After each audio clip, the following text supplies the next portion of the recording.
My name is Mickey, as with many of us here once we first entered. Walt Disney was an American motion picture and television producer and a showman, famous as a pioneer of cartoon films, including Mickey Mouse, and as a creator of amusement parks, Disneyland and Disney World. Walt Disney was the fourth son of Elias Disney, a carpenter, farmer, and building contractor, and his wife, Flora Call, who had been in a public school teaching. When Walt was a little bit more than an infant, the family moved to a farm near Missouri, a typical small Midwestern town which is said to be the most furnace, inspirational model for the main street of Disneyland, USA. There, Walt began his schooling and first showed a taste and aptitude for drawing and painting with crayons and watercolors. His restless father soon abandoned his efforts at farming and moved the family to Kansas, Missouri, where he bought a morning newspaper route and compelled his young son to assist him in delivering newspapers. Walt later said that many of his habits and compulsions of his adult life stemmed from the disciplines and discomforts of helping his father with the paper route. In Kansas City, the young Walt began studying cartooning with a correspondence school and later took classes at Kansas City Art Institute and School of Design. Moving forward, around 1950, Disney had initiated plans for a huge amusement park to be built near Los Angeles. When Disneyland opened in 1955, much of Disney's disposition toward the sentiment and fantasy was evident in its design and construction. It soon became a mecca for tourists from around the world. Later, a second Disney park, Walt Disney World, opened in Orlando, Florida, which happened around his death in 1971. Walt Disney was born December 5th, 1901, to parents Henrietta Gross and Charles Call. He had two children, Diane Disney Miller and Sharon May Disney. So, to begin with here, we're going to talk about the main attractions at Disney. We're going to start with just a few. We have Magic Kingdom, Hollywood Studios, and Animal Kingdom. So the first one, Animal Kingdom, it gives you kind of the landscape and alone conjuring some images of rainforests built in formal gardens. Soothing, mysterious, and exciting, every vista is an eye for the feast of the beholder.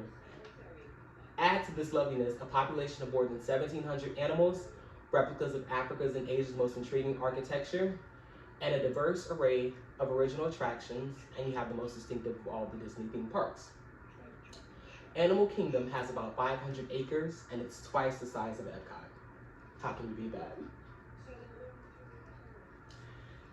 The next part, we have Magic Kingdom, the most magical world at Disney. Magic Kingdom is Walt Disney World's most popular destination. It's first on everyone's list of things to experience once they arrive in Central Florida. The park is full of great attractions like the Seven Dwarfs Mine Train, Space Mountain, Jungle Cruise, and it features lots of entertainments, including parades, fireworks, and character meet and greets and shows. How can you beat that?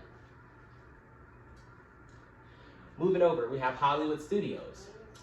When Disney Hollywood Studios opened on May 1st, 1989, Chairman Eliza Michael declared, "Welcome to Hollywood." That was never and always will be. The design of the park's entrance is based on 1935 streamlined modern Pan Pacific Auditorium located in Los Angeles.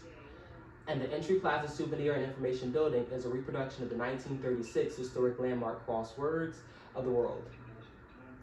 Every morning at Disney Hollywood Studios, guests usually flock to the entrance of the headliner attractions, which are Star Wars, Galaxy's Edge, and Toy Story Land.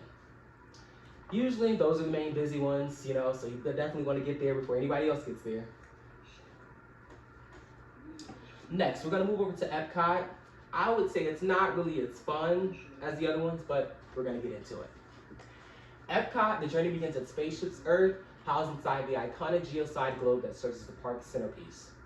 And this attraction, which is part of Epcot's Future World section, you'll travel through the history of communication, stretching from humanity's first cave paintings through today and tomorrow. From there, you can explore the stars at Mission Space, the Ocean Sea Base, and the ecosystem at Living with the Land presented by the World. Future World has plenty of the other surprises, including a wide variety of interactive attractions designed for kids. This park, it pays homages to 11 different nations.